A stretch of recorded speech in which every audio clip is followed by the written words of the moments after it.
Buenas noches, bienvenidos. Estamos en emisora Clásica Radio en el programa Radio Noches de Esperanza, nueva temporada Desafíos Actuales, donde tocamos temas de actualidad bajo una óptica cristiana. De esta manera sean ustedes bienvenidos y queremos dar un saludo muy especial. Estamos programa en vivo, 7:43 de la noche, dando un saludo muy especial al señor William Sabogal. Él es el director de emisora Clásica Radio, que permite que salga el contenido de esta emisión y de todas las emisiones que hemos hecho al aire. También escuchando por www.clasicaradio.co y por supuesto dando una especial bienvenida a todos ustedes, los oyentes que ya nos estaban esperando, invitándoles también a que compartan este enlace y por supuesto que aprovechemos este precioso momento, este programa, para hacer todas las preguntas respecto a este tema tan importante que vamos a tratar hoy. Así que ustedes bienvenido y por supuesto le damos una especial bienvenida a Pablo. Pablo, buenas noches, 7:44 de la noche, un poquito de frío hoy jueves, pero bienvenida siempre.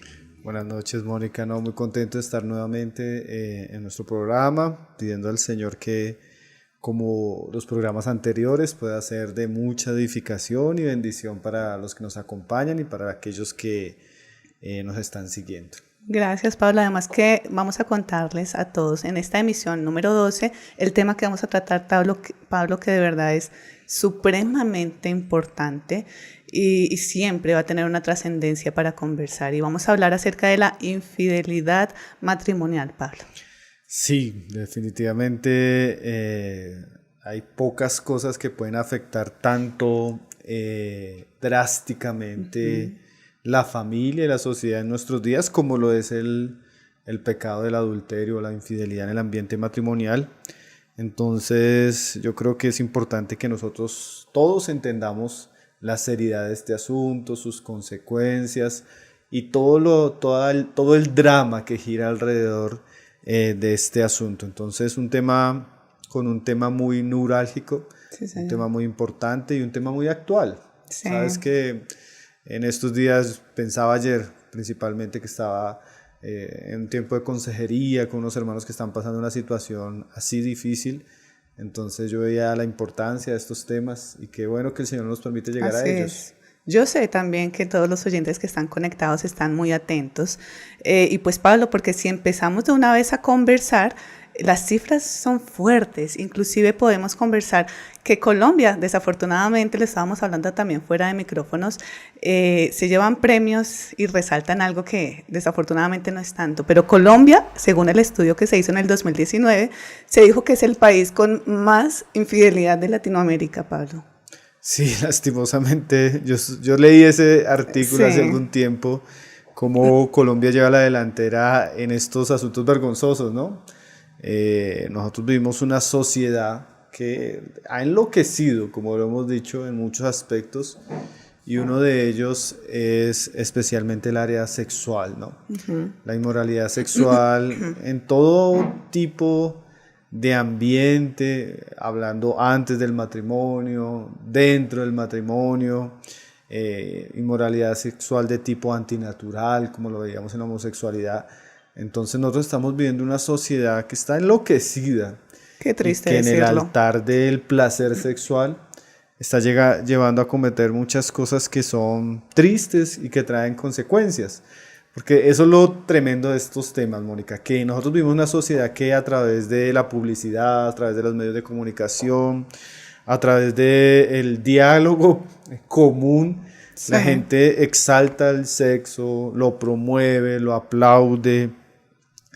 Pero cuando esto llega al ámbito familiar, cuando yo experimento la infidelidad por parte de mi cónyuge, o cuando mis padres sufren esta realidad, o cuando un hijo, por ejemplo, en su hogar experimenta esto, nos damos cuenta de las consecuencias tristes y lamentables que tiene el pecado, nos damos cuenta lo doloroso y las consecuencias que esto tiene, porque tal vez ningún otro asunto afecta tan seria y dolorosamente el ser del hombre como una infidelidad de tipo matrimonial. Entonces es muy importante, pues, como estamos diciendo, poder hablar estas cosas. Y es que el pecado del adulterio, ahora lo vamos a conversar así en profundidad y hay que hablarlo así. Y precisamente eso es lo que trae caos, separación, estas cifras de las que estamos hablando.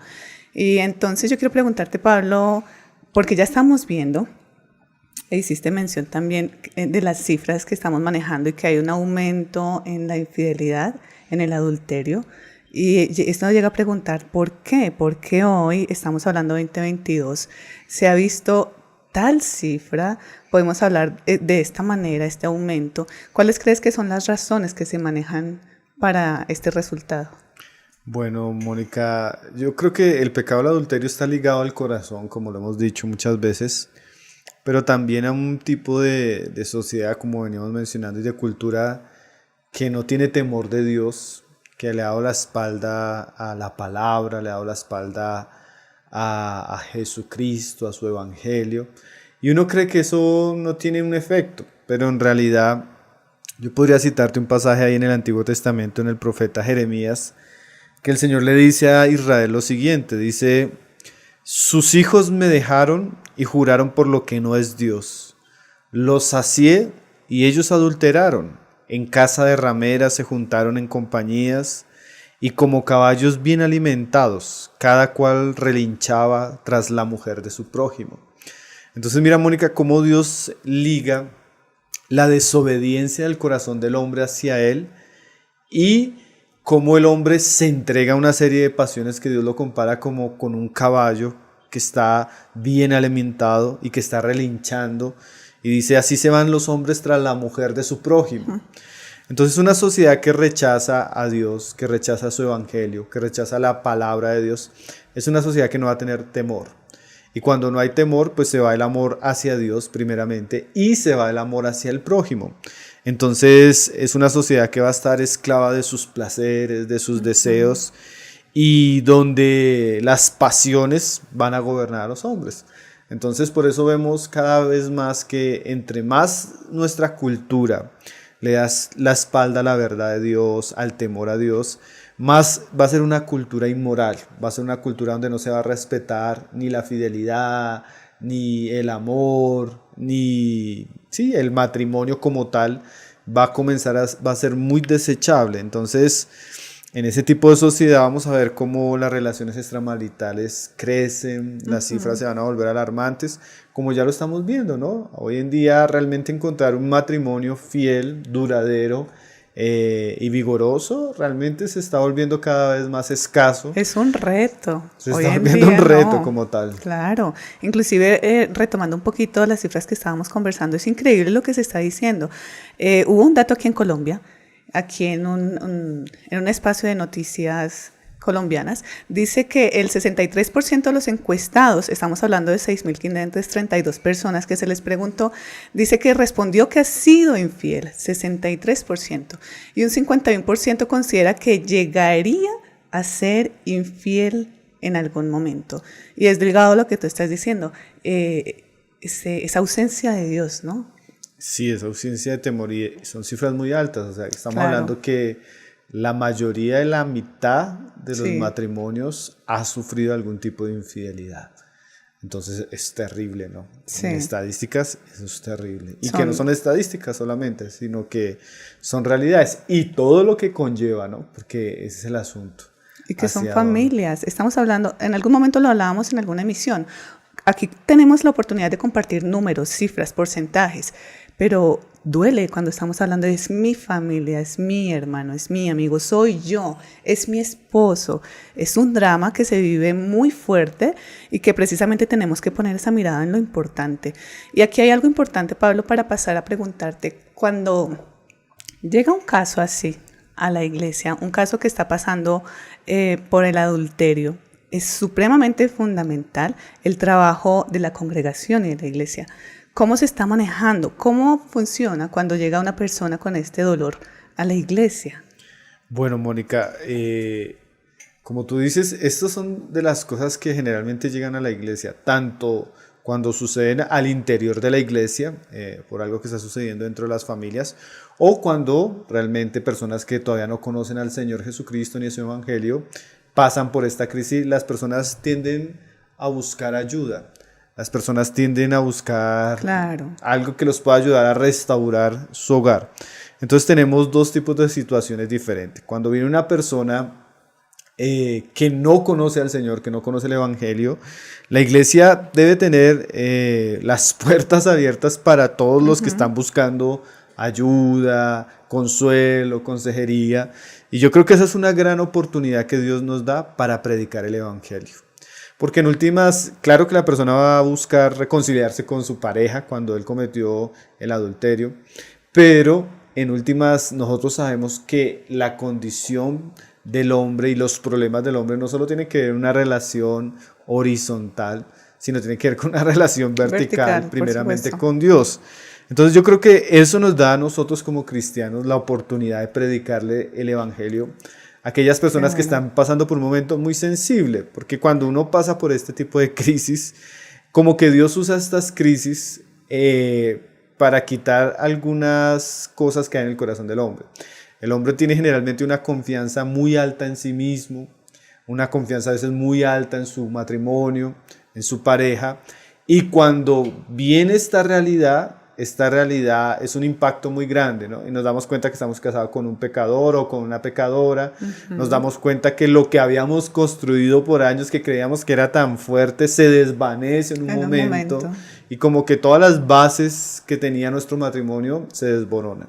Entonces esa es una oportunidad que yo creo que Dios usa para que nosotros podamos mostrarle a las personas su necesidad de volverse a Dios, su necesidad de un arrepentimiento sincero y su necesidad de realmente enderezar su vida. Y es muy curioso, Mónica, que en el Antiguo Testamento Dios usaba como una figura de su relación con el hombre la figura matrimonial. Y él decía que así como una mujer adúltera abandonaba a su marido y se prostituía, así era el hombre con Dios. Entonces a veces Dios permite que un hombre o una mujer sufra el dolor de una infidelidad, y eso es como una ilustración del sentimiento que tiene Dios hacia la criatura cuando la criatura le es infiel. Entonces parece ser que nosotros no aprendemos lo que es ser desleales, sino cuando alguien en nuestra vida nos comete ese tipo de agravios.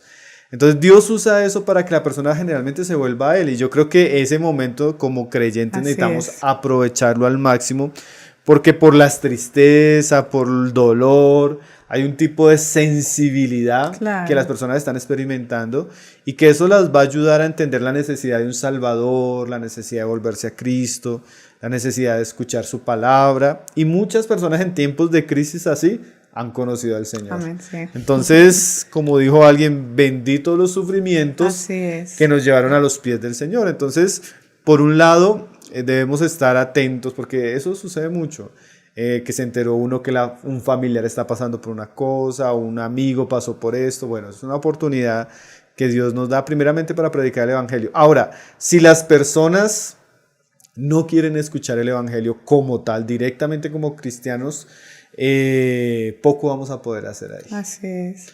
Porque realmente nuestra mayor misión no es ayudar a las familias, sino es salvar a las personas con el Evangelio.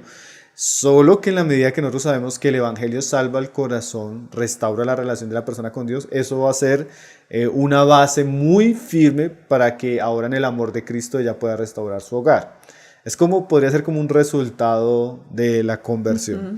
Entonces, en ese caso necesitamos apuntar más hacia la salvación de las personas que están pasando por ese proceso. Ahora, cuando ya sucede el adulterio en el ambiente de la iglesia, lo que necesita la iglesia es llenarse de herramientas para procurar la restauración de esa familia que está pasando por una crisis. Entonces es diferente cuando viene la familia que no es de la iglesia, que no son creyentes, con esa experiencia, a cuando estamos enfrentándolo en el ambiente de la iglesia, que ahí se procura la restauración a través de la consejería, el discipulado y el acompañamiento que la iglesia puede dar a esta familia. Esa palabra es clave, además de hermosa, cuando lo conversas de restauración. Hace poco conversaba con alguien, yo le decía, toma esta oportunidad que te está dando el Señor para transformar y rescatar tu hogar. Es que ahí es donde se viene a mirar el valor, la importancia de la familia. Y de alguna manera es ver lo que tú estás diciendo.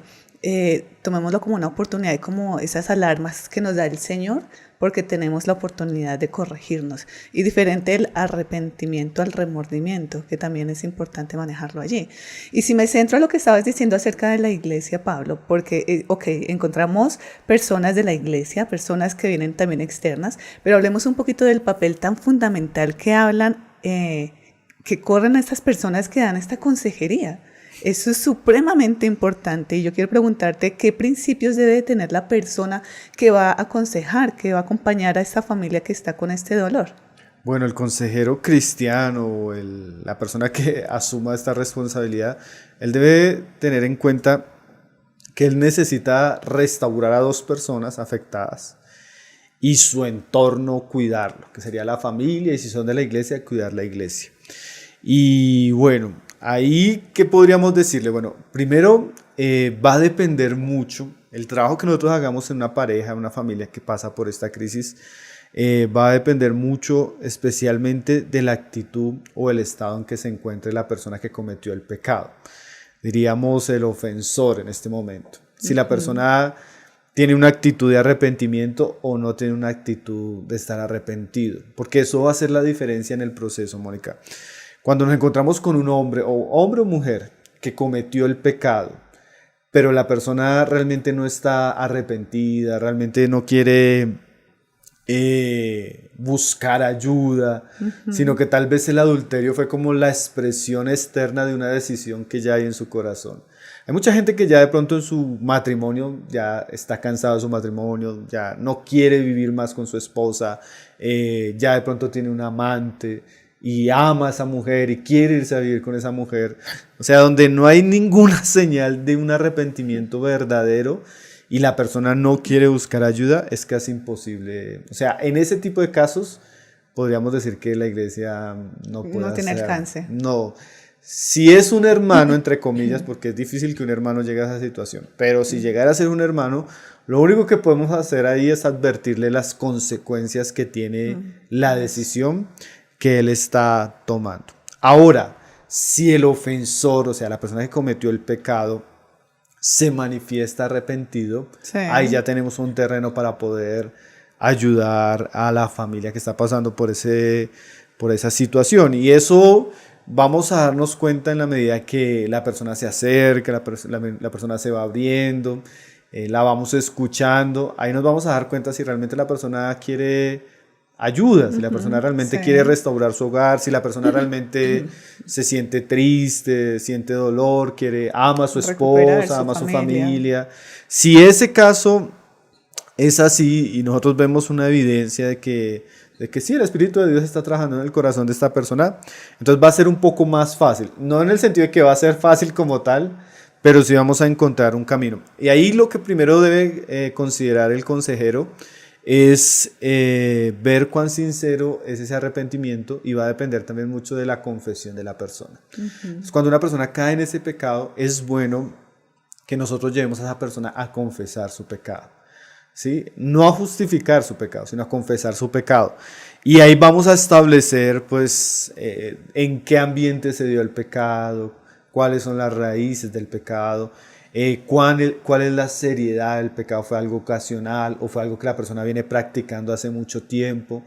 ¿Es algo con una persona que no tiene interés o realmente está involucrado? ¿Hasta qué punto está involucrado con la persona? Entonces, lo primero que vamos a hacer con el ofensor es escucharlo, es preguntarle. Ahí el consejero va a tener que estar de alguna manera preguntando y examinando cómo se dio el pecado, y en esa confesión vamos a darnos cuenta si la persona es sincera, si está arrepentida, y eso nos va a dar como un diagnóstico general de la situación. ¿Realmente fue un pecado ocasional o es un pecado que ya lleva tiempo? ¿Realmente la persona lo hizo y está lamentando lo que hizo? ¿O realmente se está justificando? La confesión es muy importante. Nos va a mostrar de pronto la actitud que tiene la persona hacia el pecado.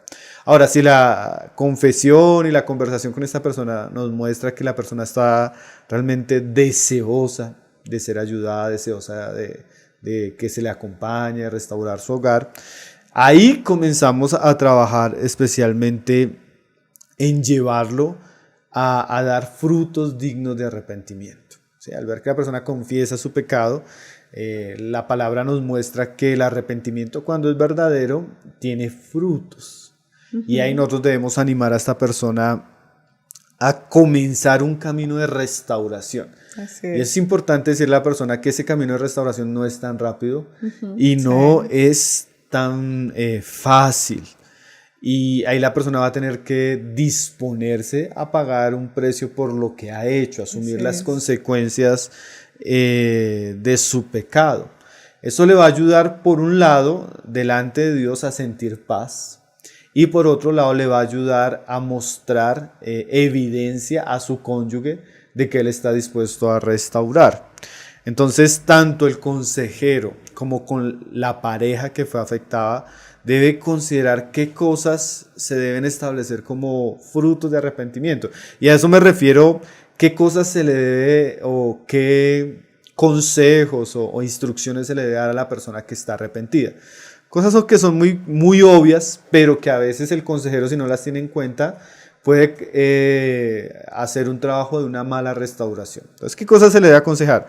Bueno, ya sabiendo con quién pecó, entonces hay que ponerle límites. Tú ya no puedes volverte a hablar con esa persona, tienes que alejarte totalmente de esa persona, o tienes que alejarte de las amistades que te llevaron a esto, o tienes que alejarte del lugar donde llegaste a cometer el pecado.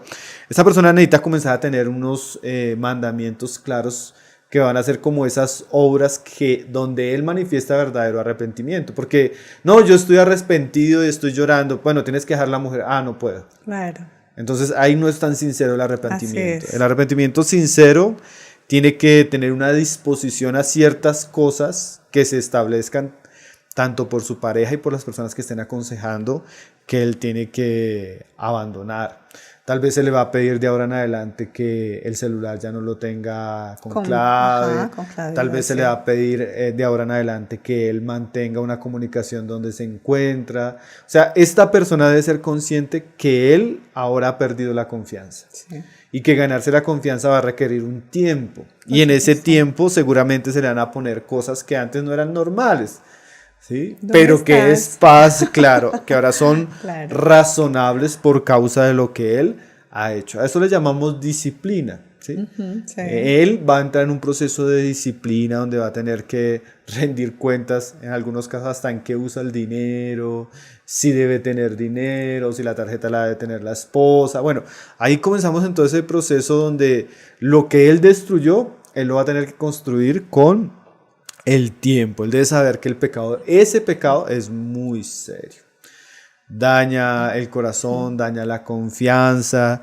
Entonces ahora se van a establecer límites, se van a establecer cosas que tal vez a él se le van a prohibir. Por ejemplo, en algunos casos la persona fue tan herida que la persona no va a querer dormir con él. Entonces a la persona se le va a tener que decir que por un tiempo va a tener que dormir en otro cuarto. O a veces tan serio como se le va a tener que decir que tal vez no va a poder estar en la casa por unos días. Tremendo. O sea, depende el efecto del pecado. El daño que se hizo para que haya una buena restauración y la persona entienda la gravedad de sus pecados. Va a darse un tiempo de disciplina con ciertas condiciones. Si la persona no acepta las condiciones, generalmente no está arrepentida. Pero el que está arrepentido y quiere salvar su hogar, él va a someterse a ciertas circunstancias que se le van a imponer. Ahora, una cosa que debes saber en este momento, Mónica, el consejero, es que es muy peligroso el perdón rápido. Y no debe promoverse ese tipo de perdón muy rápido, porque la persona dice, no, pero yo ya lloré, ya pedí perdón, ¿por qué ella no me perdona? Una cosa es que la otra persona aún la perdone y otra cosa es que se restaure la confianza. Una cosa es que la otra persona la perdone y otra cosa es que la persona se gane el derecho de la reconciliación. Esas son cosas diferentes. Entre el perdón y la reconciliación puede haber meses, o sea, puede haber un tiempo bien largo, porque definitivamente este pecado es muy grave, afecta muy seriamente. Y aún, yo he estado en casos, Mónica, donde le hemos dicho a la mujer, mi hermana, si usted hace como si nada hubiera pasado, es probable que él vuelva a caer en el mismo pecado. O sea, una restauración sin disciplina da la oportunidad que la persona sienta que pecó y no pasó nada. Entonces por eso decimos que la restauración debe tener una disciplina, debe tener unos límites que se deben estipular de manera sabia, pero que van a ayudar a la persona para que sienta un poco las consecuencias y la gravedad de su pecado. Y a la par, Mónica, debe haber un proceso de discipulado, donde la iglesia debe estar acompañando, enseñando la palabra a esta persona, acompañar, instruyendo y también acompañar manteniendo una rendición de cuentas. Entonces, cuando el ofensor está arrepentido, se le debe llevar en un proceso lento de confesión, de frutos de arrepentimiento, y debe estar en un proceso de discipulado. Eso le va a ayudar mucho a la persona, primero, a estar en paz con Dios. Segundo, a comenzar a trabajar para restaurar el daño que él causó. Y tercero, pues, afianzarse para poder restaurar su hogar, si Dios lo permite. Hemos hablado en detalle de la persona que tiene esas consecuencias, ya lo dijimos, ¿verdad?, de sus actos, pero quisiera que habláramos y giráramos la mirada un poco hacia la persona que sufrió esta infidelidad, este agravio, porque también es otro panorama diferente. ¿Qué podríamos ver? ¿Cómo ayudar a una persona que sufrió esta infidelidad y que realmente dice, me cuesta, me duele? Claro, sí. Yo creo que a cualquiera que estuviera en ese estado, como tú dices, va a generar un dolor y un sufrimiento. Bueno, lo primero que vamos a hacer con la persona que fue víctima, con el ofendido en esta situación, Mónica, es escucharlo. Los consejeros van a tener que aprender a escuchar, y no solo a escuchar, a llorar con la persona. La Biblia dice eso, que nos gocemos con los que se gozan y que lloremos con los que lloran. Entonces, al comienzo con la persona afectada seguramente va a ser un tiempo más de escuchar, de acompañar, de orar, de consolar, porque esto es algo que definitivamente es muy triste. Y también como consejeros debemos aprender que hay unas etapas obvias de duelo. A veces el consejero comienza a presionar o a exhortar o a comprometer a la persona que ha sufrido el agravio para que perdone ya, no sufra, no llore. Es obvio que va a haber un tiempo de sufrimiento. Claro. Es obvio que va a haber un tiempo de duelo, porque esto es como, yo decía a unos hermanos que tenían que ver esta situación como un accidente. Y en un accidente hay heridas, hay fracturas que no se van a restaurar de la noche a la mañana y que tienen unas consecuencias. Esas consecuencias puede ser dolor, puede ser depresión, puede ser angustia. Hay muchos sentimientos que uno va a encontrar y es como un proceso que se va a manifestar. Y como consejeros debemos saber que es obvio el tiempo de lucha, es obvio el tiempo de sentirse triste. También va a haber un proceso donde la persona sienta culpa. Venganza, que quiera también. Ira, o sea, todo eso, esas etapas del dolor, del luto van a salir. Ira, rabia, momentos de culpa, momentos donde la persona va a sentir que ¿qué hice yo? Momentos de miedo, ¿qué va a pasar ahora con mi familia? ¿Qué va a pasar con mis hijos? O sea, esas etapas van a suceder y el consejero tiene que saber que escuchar es aprender a ser paciente y misericordioso con la persona que está con eso. Ahora, no solo escuchar, en algún momento tenemos que ayudar a que la persona supere eso a través de la oración, a través del consejo, de la enseñanza, de la palabra. Por un lado no nos podemos escandalizar porque esto suceda, Sí. pero la idea es ayudar a la persona que supere eso con la instrucción bíblica, con la palabra, con el consejo, con la oración. Y debemos animar a la restauración, ¿no? Siempre eso es como el objetivo inicial y que nos debe acompañar en todo el proceso. Nosotros debemos enseñarle a la persona que el Evangelio de Dios y su palabra puede restaurar un matrimonio. Así Aún es. en la peor condición, Por Dios supuesto. con su gracia, con su amor, puede restaurar. Nosotros, como decía en el caso de Jeremías, cuando se rompió el vaso de alabastro, que el Señor lo restauró y el Señor le pregunta a Jeremías, ¿acaso yo no puedo hacer lo mismo con ustedes? Así Entonces es. nosotros debemos saber que Dios puede restaurar hogares, que Dios puede salvar matrimonios, y eso debemos comenzar a incentivar eso en el corazón de aquella persona que está sufriendo, que tiene dolor, que tiene angustia, que tiene ira, o que realmente tiene mucho miedo por lo que está pasando. Debemos darle consuelo y esperanza de que Dios puede restaurar. Ahora, si bien eso es cierto, o sea, siempre debemos apelar a la restauración, hay algo que siempre también debemos saber, porque la palabra lo dice. El adulterio o la fornicación en el ambiente del matrimonio es una de las excepciones que Jesús enseñó para el divorcio. Entonces, en ese proceso, nosotros en algún momento, y más cuando no hay arrepentimiento de la persona que cometió el pecado, esa es una opción y esa es una verdad que está en la palabra y que debemos traer al corazón de la persona que sufrió tal daño, ¿no? No podemos, porque hay en algunos ambientes cristianos, Mónica, donde la persona está sufriendo el daño, donde la persona no se quiere arrepentir de lo que cometió y aún se revictimiza más la persona, Así suele pasar. obligándola a que tiene que esperar, obligándola a que tiene que soportar, obligándola a que tiene que perdonar, así la otra persona no esté arrepentida. Pues definitivamente eso no es lo que dice la palabra. Yo voy a leer un versículo que ha sido de mucha controversia, pero que también tenemos que tener en cuenta. No todos los matrimonios se restauran. O sea, ojalá fuera lo ideal, Sí. pero hay una puerta atrás que Jesús dejó para el divorcio en casos donde no hay un verdadero arrepentimiento de la persona que cometió el pecado. Dice ahí Mateo 19:9, dice, y yo os digo que cualquiera que repudia a su mujer, salvo por fornicación y se casa con otra, adultera. Entonces ahí él da una salvedad. Sí. Salvo por fornicación. Sí. O sea, la fornicación, que es la inmoralidad sexual en el ambiente matrimonial, da para el divorcio como tal.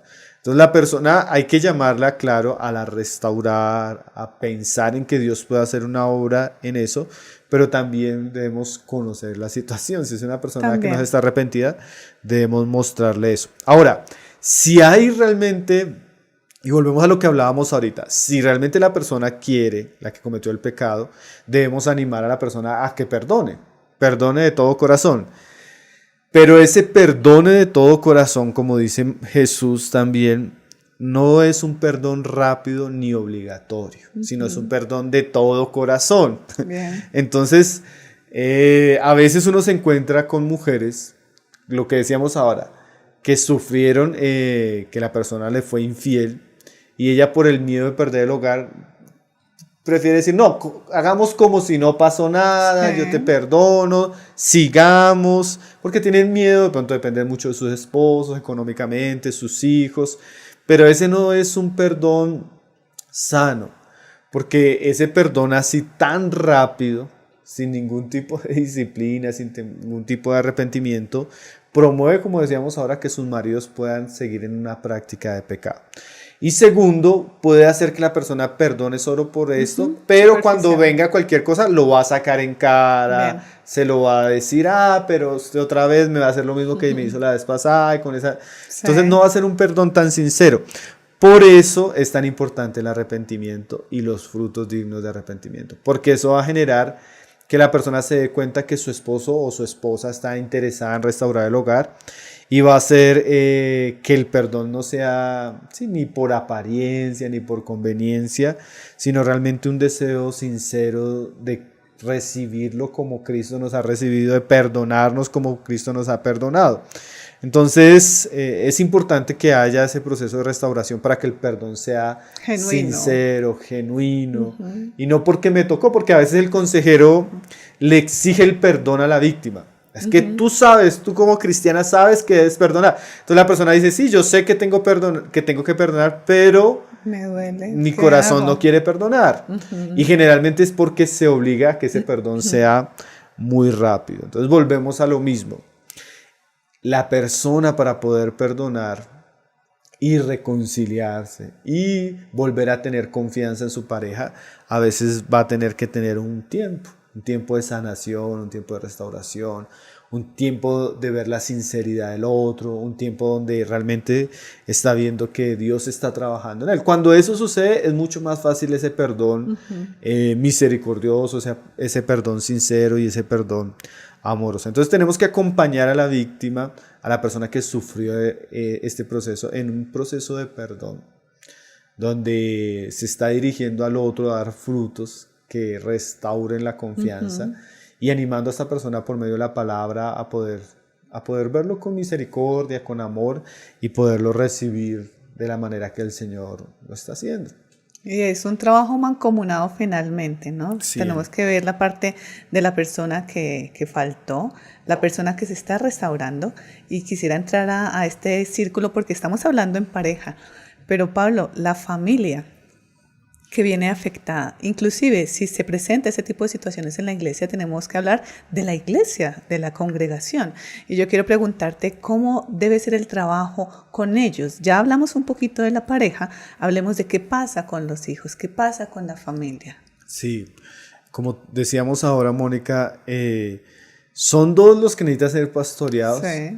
Pero hay otros que necesitan ser también protegidos cuando esto sucede, porque ese pecado es como una onda que afecta primeramente a la familia o a las familias involucradas, tanto los padres, las familias cercanas y especialmente los hijos. Sí. Entonces, en este caso, bueno, cuando no hay una restauración, porque como decíamos ahora, se debe velar para tratar de proteger a la mujer, los hijos, cuando quedan en un estado difícil económico. La iglesia debe estar ahí para apoyar, para sustentar, para dar algún tipo de ayuda, y no dejar que pues este pecado pues trascienda más en esos otros aspectos.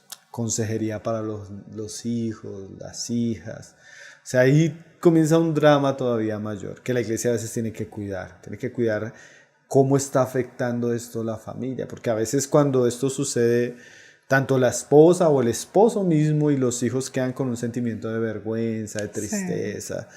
Y si la iglesia no es sabia en ese proceso de consolación, de acompañamiento, puede perder prácticamente a la familia completa en esta tragedia, ¿no? Entonces la iglesia tiene que estar muy pendiente de cómo acompaña a esta familia, cómo acompañarle a la pareja y a los hijos.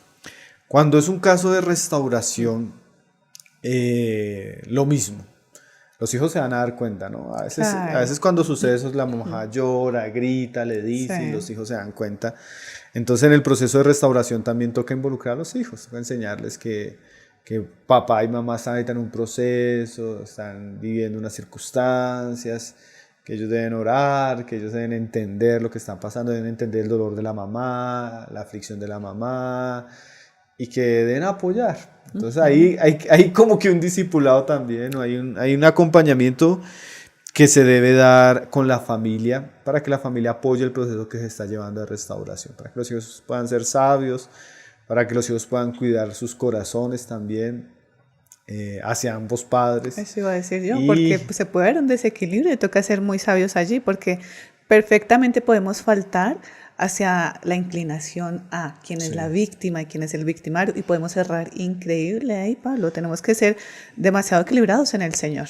Sí, eso puede traer irrespeto a los hijos. Bueno, eso puede traer una serie de dinámicas que se deben evitar. Entonces, por eso también la instrucción para la familia es importante. Ahora, la iglesia. La iglesia, esto era una pregunta que me hacían en estos días. Bueno, ¿cómo vamos a lidiar con esto? Tenemos que contarlo a la iglesia tiene que involucrarse. El que está arrepentido tiene que pararse al frente y decir, ¿sí? Tremendo. Bueno, es un asunto complejo. En realidad hay un pasaje, Mónica, ahí en Mateo 18, donde habla que si tu hermano peca contra ti, habla con él a solas, si no te escucha, habla con testigos, si no los escucha, dilo a la iglesia. Entonces, las dos primeras instancias son privadas. Si la persona no escucha, él pierde el privilegio de la privacidad y eso tiene que ser expuesto en público.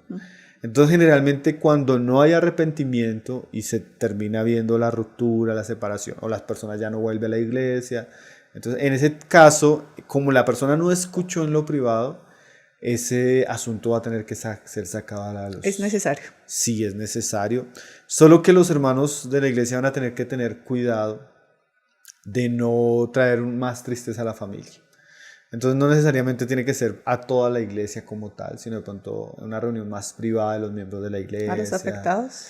No, más que a los afectados, a la iglesia en general, pero de una manera más privada para que no sea algo bochornoso y de mayor tristeza para la familia. Puede ser una reunión con solo los hombres, donde se cuente lo que pasó y que estemos orando por la familia porque tal hermano no va a volver a la reunión porque pasó esto.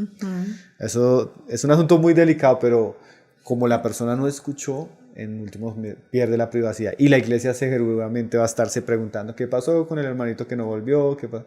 Claro. Entonces ahí la iglesia tiene que dar un testimonio. Ahora, en el caso Mónica, donde la persona escuchó a los 2 o 3 y está sometida a una disciplina y está en un proceso, en ese caso no hay necesidad de exponerlos, porque el caso de donde se cuenta la iglesia es el caso donde la persona no escucha. Pero si la persona está arrepentida y la persona está sometida a una disciplina y quiere restaurar su hogar, está en ese proceso, si el pecado, y eso es buena la aclaración, si el pecado no salió a la luz, no necesitamos exponerlo. Importante tenerlo claro. Eso es bien claro. O sea, si fue algo que se enteró la esposa, se enteró la familia y los hermanos de la iglesia, los pastores, los ancianos que están acompañando el proceso, pero no salió de ese círculo, sí, entonces se puede mantener en privado. Y ahí, pues, porque Jesús dijo, ¿no? Si escucha a estos hermanos, no necesitas sacarlo a la luz. Cuando así él se esté sometiendo a la disciplina, debe ser sacado a la luz. Cuando el pecado involucró a la iglesia porque se supo. Sí. Digamos, por ejemplo, ese tipo de pecados donde fue con otra familia de la iglesia y hubo un escándalo. Qué difícil. O donde el caso es un hermano que está en el ministerio y la iglesia se enteró. O sea, ya que por fuerza, por las circunstancias, el asunto salió a la luz, o sea, se hizo público, la iglesia y los que pastorean la iglesia van a tener que pronunciarse. Porque ahí ellos ya no tienen que pensar solo en la familia, sino en la iglesia, porque la iglesia comienza a murmurar, no, pero fulano cometió tal pecado y nadie está haciendo nada, sigue viniendo a las reuniones, ¿cómo vamos a permitir eso? Claro. Entonces, cuando el pecado sale a la luz, los hermanos que van a estar al frente tienen que asumir la situación, solo que ellos tienen que hacerlo con amor, con claridad, o sea, la claridad de, sí, pasó esto, estamos acompañando, hay una disciplina. La iglesia tiene que saber, pero también la iglesia tiene que cuidarse de murmurar. Están estas familias afectadas, vamos a acompañarlos, vamos a orar. O sea, tiene que haber claridad, claro. Tiene que haber luz para que eso no sea tropiezo para las personas que están reuniéndose. Entonces, sí, la iglesia va a depender mucho de las situaciones, ¿no? Hay una sabiduría implícita que debemos tener en ese tipo de casos para que no sea mayor el problema o no tenga más consecuencias de las que ya está teniendo. Y bueno, generalmente eso trae pues tristeza para la familia y para la iglesia. Claro. Mucha decepción, tremendo. Mucha frustración. Yo hablaba con unos hermanos que estaban tratando un problema así en una iglesia local. Y yo le decía a mis hermanos, traten de dejar que eso no los desanime. No es... Sí. Por más que uno enseñe, por más que uno aconseje, la carne del hombre, el pecado del hombre va a llevarnos a estas circunstancias. Pongamos la mirada en el Señor, tratemos de ayudar a restaurar y guardemos nuestro corazón del desánimo, porque son cosas que traen mucha tristeza, mucha preocupación, mucha aflicción A veces cuando uno visita una iglesia y ha pasado algo así, hay un espíritu de tristeza, como una nube negra que cae sobre los hermanos. Por eso es tan importante la sabiduría, el amor y la claridad para tratar asuntos así, para que eso no obstaculice el avance que está teniendo el Señor en medio de su pueblo. Además que todas las consecuencias que hemos estado hablando, Pablo, es tremendo, es tremendamente doloroso. Y yo creo que si bien hay personas, inclusive aquí en los oyentes, en las que van a ver después este programa, se van a sentir identificadas con algo, van a decir estoy pasando por este proceso, pero hablemos acerca de cómo prevenir, Pablo, porque de alguna manera nosotros, nuestras familias, en la iglesia, ¿cómo podemos prevenir estas situaciones tan dolorosas? Bueno, eso tal vez es lo esperanzador de tratar un tema como este. Porque es muy triste ya cuando llegamos a tratar el accidente como tal. Correcto. Pero la prevención en estos asuntos, yo creo que es uno de los trabajos más importantes que tiene la iglesia. Bueno, lo primero que podemos decir es que ninguna familia, ninguno de nosotros está exento de pecar. Así es. Eso nos hace a todos responsables y muy intencionales en nuestros matrimonios para prevenir este asunto. Lo primero que es obvio para prevenir el adulterio, la infidelidad, es que si nosotros tenemos, Mónica, una buena vida cristiana, una vida piadosa, eso nos va a apartar del adulterio y de este tipo de pecados. Entonces Dios nos ha dado medios de gracia, que todos tenemos al alcance como hijos de Dios. Tenemos la oración, tenemos la palabra, tenemos el congregarnos, tenemos la devoción. Y en la medida que yo crezco en la oración, crezco en la palabra, crezco en mi vida cristiana, tengo una vida ferviente, eso me va a alejar de la tentación. Como el Señor dijo, orad y velad para que no entréis en tentación. En la medida que yo oro, la oración me aleja del pecado. Pero también es cierto que en la medida que yo estoy caminando hacia la tentación, yo me alejo de la oración. Sí. Entonces, nosotros debemos tener un tipo de vida cristiana ferviente, porque eso nos aparta del pecado, nos aparta aún de nuestra propia carne, de nuestro propio corazón engañoso. Cuando yo veo una familia donde el esposo, donde la esposa tienen un cristianismo tan superficial, tan tibio, una de las preocupaciones que uno tiene más es esta, que uno sabe que la persona que es tibia, que es superficial, es una persona que no tiene una fortaleza espiritual para cuando venga la tentación. Entonces, lo primero que nosotros debemos considerar, por amor a Dios y por amor a nuestros hogares, es tener una vida cristiana genuina. Una vida cristiana que siempre está alimentándose de la palabra, que siempre se está congregando, que siempre está orando, que siempre está procurando servir y agradar a Dios. Ahora, lo segundo es que el cristiano debe tener límites que lo protejan. La palabra siempre nos dice que nosotros debemos huir de la fornicación. La palabra nos dice que el sabio ve el peligro y se aparta. Entonces hay límites y medidas que nosotros podemos tomar como mecanismos de defensas para evitar el pecado. Entonces hay varias cosas que yo podría mencionar que son obvias, pero que realmente necesitan ser como reglas que yo tenga muy establecidas y nunca pasar esos límites. Por ejemplo, yo debería evitar lugares que para mí son una tentación en el área sexual. ¿Sí? Un hombre no debería caminar por la zona roja, ni entrar a ciertos lugares, porque eso es, para su alma, eso es un peligro grandísimo. Pero no solo eso, yo como casado debería evitar conversaciones a solas con personas del otro sexo, que puedan ser una tentación para mí. Yo nunca debería mantener un tipo de intimidad ni de conversación privada con otra mujer que no fuera mi esposa. Eso es un límite que es obvio, pero que yo debo establecer. Por ejemplo, yo nunca debería permitir tener secretos con mi esposa en relación a otra mujer. Esos son límites que yo debo establecer muy claramente y evitar todo tipo de intimidad, sea por celular, sea por redes sociales, sea a altas horas de la noche.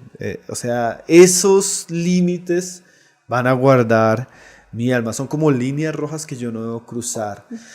Una cosa cuando yo era soltero, y aún así el cristiano tiene que tener cuidado, pero yo no puedo tener confianza con una mujer que no sea mi esposa. Bien. Yo no puedo tener una amistad cercana, íntima con una mujer que no sea mi esposa.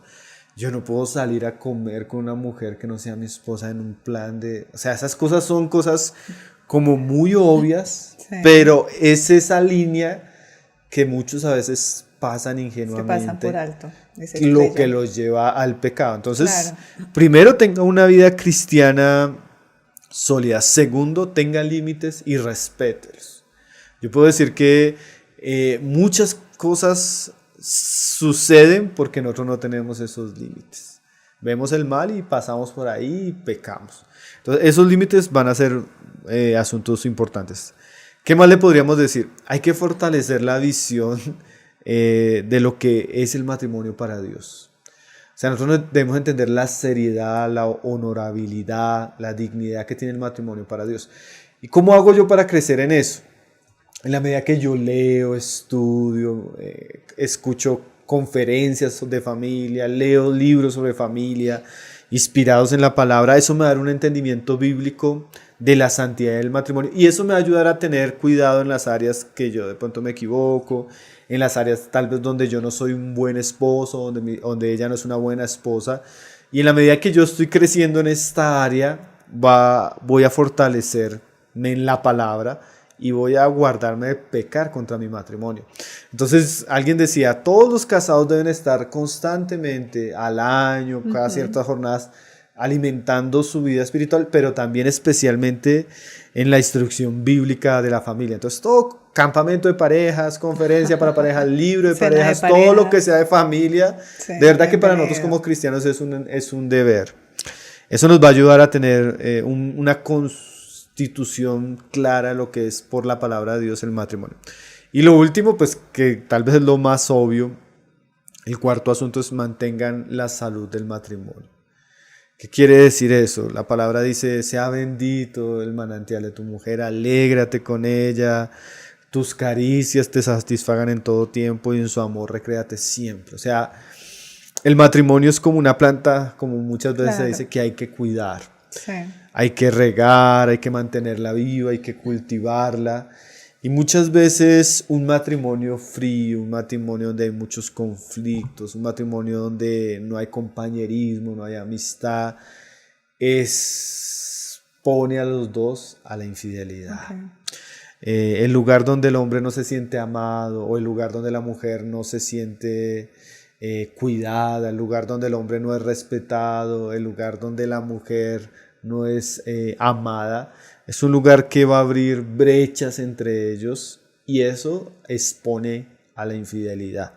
Entonces, si usted quiere que su hogar nunca llegue a esta situación, ame a su esposa, cultive su relación con ella, no permita que haya distanciamiento entre ustedes, pasen tiempo juntos, restauren esa parte romántica, restauren esa parte de amistad, de compañerismo, porque difícilmente un matrimonio sólido, saludable va a experimentar el adulterio. Generalmente es cuando ya hay muchas grietas en la relación, cuando hay muchos problemas, cuando hay mucho distanciamiento. Eso generalmente es lo que abre las puertas al adulterio. En ambos casos, sea del hombre o la mujer, ese descuido va a exponerlos al pecado. Y pues es obvio que quisiera resaltar también, Mónica, la importancia de un matrimonio saludable en cuanto a su vida sexual. Pablo dice ahí en 1 Corintios 7:5 que no se deben negar el uno al otro para que Satanás no use esa incontinencia como un asunto para tentarlos. Entonces, cuando la pareja tiene una vida íntima, activa, agradables, de satisfacción, eso cierra puertas a que se busque en otros lugares eso que se debería encontrar en el matrimonio. Entonces nosotros debemos disfrutar del compañerismo, del amor y de la relación matrimonial, porque eso nos va a guardar de la tentación. Entonces esas son cosas que debemos tener muy en cuenta cosas muy obvias, pero a veces como que la monotonía, Claro. los Lo hijos, el permitimos que entre. trabajo, permite que nos enfriemos, peleamos y nos acostumbramos a estar distantes, nos acostumbramos a buscar amistad, compañerismo en otras personas y ahí es donde suceden las tragedias, ¿no? Inclusive estaba verificando en las lecturas que estábamos haciendo que el 68% de las infidelidades se llevan a cabo en el lugar de trabajo, ya que lo estabas mencionando. Y de ahí voy entrando un poquitico, Pablo, porque hemos hablado de todas las características. Y inclusive me parece que ni siquiera no es que sea algo obvio, sino necesitamos recalcarlo. Y por eso lo estamos conversando hoy así de manera tan clara en esta emisión. Pero cuando tú estás diciendo, sabemos lo que tenemos que hacer nosotros como parejas, con nuestros esposos, pero hay ciertas señales, Pablo, que se tienen que presentar como unas alertas, porque a veces nos permitimos. Entonces, no, estoy almorzando con mi compañera de trabajo, es normal, siempre salimos los dos a almorzar. Y comenzamos a compartir demasiado y no nos damos cuenta de ello. Así que, ¿cómo reconocer, Pablo, esas alarmas? Porque puede que yo tal vez no las quiera ver, no es que no las vea, sino no las quiero ver. Esas alarmas que me están llevando poco a poco a una infidelidad y a un adulterio. ¿Cómo reconocer esas alarmas, Pablo? Bueno, Mónica, lo que tú dices es muy cierto. Generalmente cuando se estudian muchos casos de infidelidad, generalmente la persona practicó el pecado con alguien que había tenido cercanía por lo menos un mes antes del pecado. Quiere decir que hubo un tiempo donde la persona pudo ver ciertas señales que estaban sucediendo en relación a su adulterio. Y es muy importante eso que tú preguntas porque tal vez cuando nosotros notamos esas señales es donde podemos hacer algo antes de que pase el pecado. Entonces hay varias señales que podemos tener en cuenta. Primero, Mónica, cuando comenzamos a tener sentimientos hacia una persona que no es nuestra esposa. O en el caso de la mujer, sentimientos. Uh-huh. Ni siquiera, o sea, nosotros podríamos decir que ya eso es pecaminoso sin que llegue a haber una relación física como tal. Entonces, cuando comenzamos a sentirnos atraídos, emocionados, que me suena la barriga cuando llega fulana. Que me quiero poner esa blusa porque yo sé que me veo linda, porque lo voy a ver hoy con él. Cuando comienza a haber esa aventura sentimental en el corazón de la persona, eso ya es una señal peligrosísima. O sea, eso ya es algo que yo debo decir, oiga, algo está pasando. Y algo serio.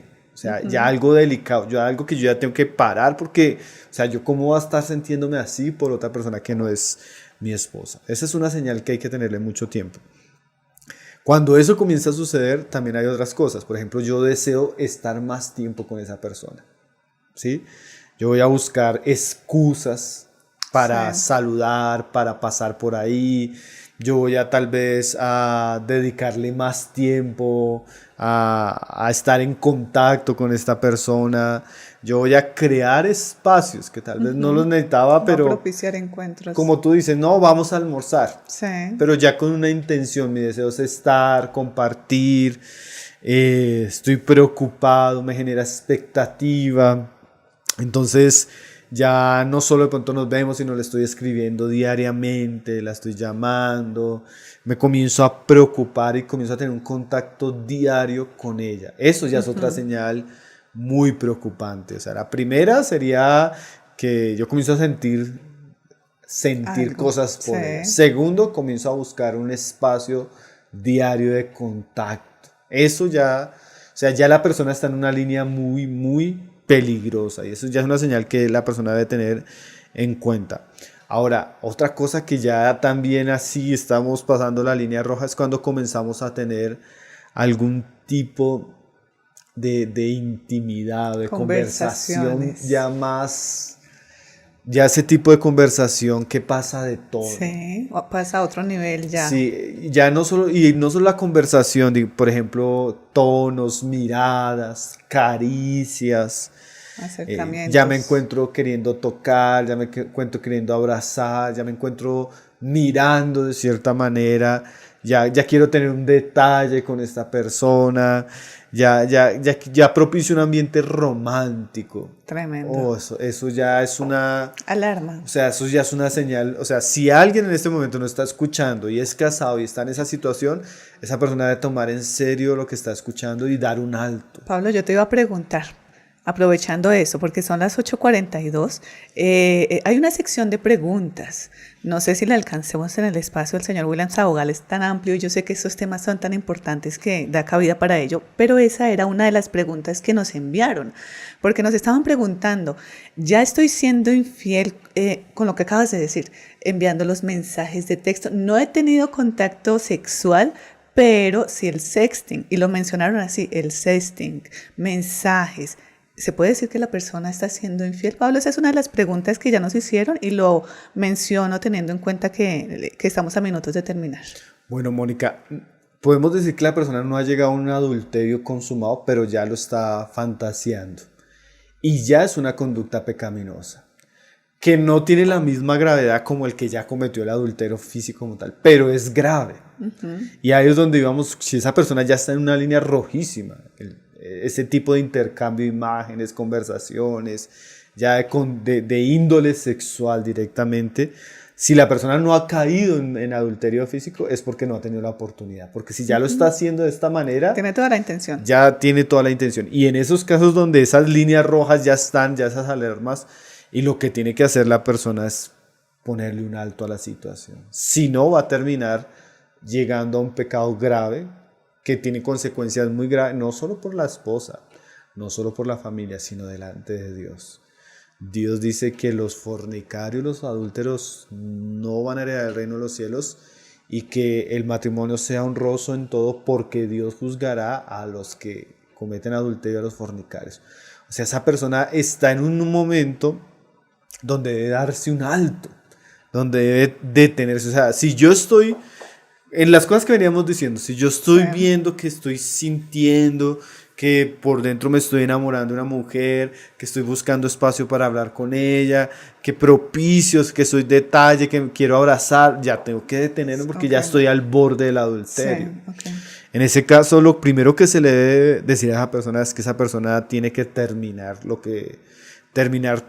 cualquier tipo de relación y contacto. O sea, si no quiere caer en el pecado, debe sacar por completo de su corazón, de su diario, de su conversación y de sus contactos a esa persona. Tiene que detenerse antes. Dios de pronto le está hablando, le está rearguyendo y no debe resistir esa voz, sino que debe detenerse inmediatamente y cortar con todo elemento que la acerque a ella.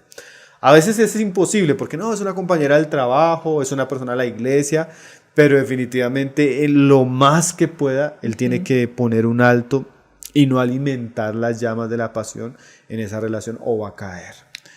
Segundo, él tiene que confesarlo. A alguien tiene que confesarle esa lucha. En ese caso, la palabra dice que el que confiesa su pecado y se aparta, ¿no? Entonces, hablamos de apartarse, tiene que apartar, pero tiene que confesarlo, porque eso le va a ayudar a librarse de esa presión y le va a ayudar a buscar ayuda. Puede buscar ayuda en un hermano de la iglesia sabio, maduro, en alguien que le pueda confesar y que lo ayude a ser libre de ese pecado. En algunos casos, aunque bueno, eso va a ser también difícil, de pronto va a tener que confesárselo a su esposa. Si realmente él está desesperado y siente que su esposa puede ser alguien que lo ayude, lo entienda, como no ha caído todavía, porque es que es mejor buscar ayuda antes de caer, que ya después de haber caído con toda la tragedia, con todas las estas.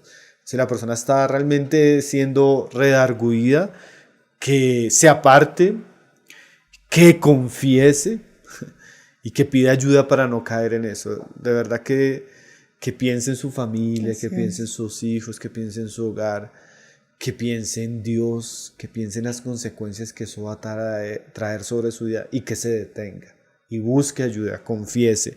Y lo último que podríamos decirle a una persona así es que examine qué lo llevó a eso. Como dice la palabra cuando el salmista ora, examíname, oh Dios, y tú que conoces lo profundo de mi corazón, y guíame por el camino eterno. O sea, la persona debe considerar qué lo llevó a esa situación, qué lo llevó a esa tentación, A la raíz. Exactamente. Y ver en qué áreas de su vida ha sido descuidado, sea en su vida personal, sea en su vida familiar, sea en su relación. Fue una persona muy liviana, fue muy confianzuda con las otras personas y eso lo expuso. Fue a lugares que no debería ir y lo expuso. O sea, que examine qué puntos de su vida lo llevaron a esto y tome todas las medidas necesarias para no volver a caminar por ahí. Si realmente ama a su familia, si realmente quiere cuidarla, si es importante para él y para ella. Sí, así es, Mónica. El Señor le ayude, tal vez al que nos está oyendo. Aún yo podría decirle que la persona que tal vez no es, sino está viendo que su pareja va en un rumbo así, yo le podría decir que busque ayuda, busque consejería, si son cristianos, busque ayuda en la iglesia, que puedan aconsejar a su esposo o a su esposa, que trate de restaurar su hogar, que no deje que vaya más distanciamiento, o sea, no espere a que suceda la tragedia para buscar ayuda, mejor antes que después. Así es. Bueno, Pablo, qué emisión tan preciosa y qué contenido tan bello el que hemos tenido la oportunidad de compartir hoy, jueves 19 de mayo. Quedan cosas por decir, ¿verdad? Sí. Nos preguntaron, escribieron, tal vez allí también en el chat, pero esperemos que tengamos la oportunidad de responderles a estas personas y ¿por qué no una segunda parte? ¿Por qué no pensar tal vez en ello? Pero por ahora, como siempre, Pablo, agradecer tu disposición, esa orientación tan bella que lo haces de esa manera también, tan llena de amor y de misericordia, y pues agradecerte para despedir ya también este espacio el día de hoy. Bueno, Mónica, sí, realmente estos son temas que hay mucha tela por cortar. Hay muchas situaciones ya más particulares, ¿no? Esto se vuelve de lo mayor a lo particular. Pero bueno, ahí estamos, que nos escriban, que nos manden temas, preguntas y seguramente eso también nos da la oportunidad a nosotros de poder ayudar y suplir aquellas cosas que quedan en el ambiente en una próxima emisión. Gracias, Pablo, y a ustedes los oyentes, gracias. Gracias por acompañarnos en esta bella emisión. Recordarles que nos vemos todos los jueves de 7:30 a 8:30 de la noche aquí en Emisora Clásica Radio y en el programa Radio Noches de Esperanza. Decirles que estamos para servirles y este programa se ha creado para edificar el nombre del Señor. Así que gracias por contactarnos, por escribirnos, por conectarse y nos vemos la próxima semana.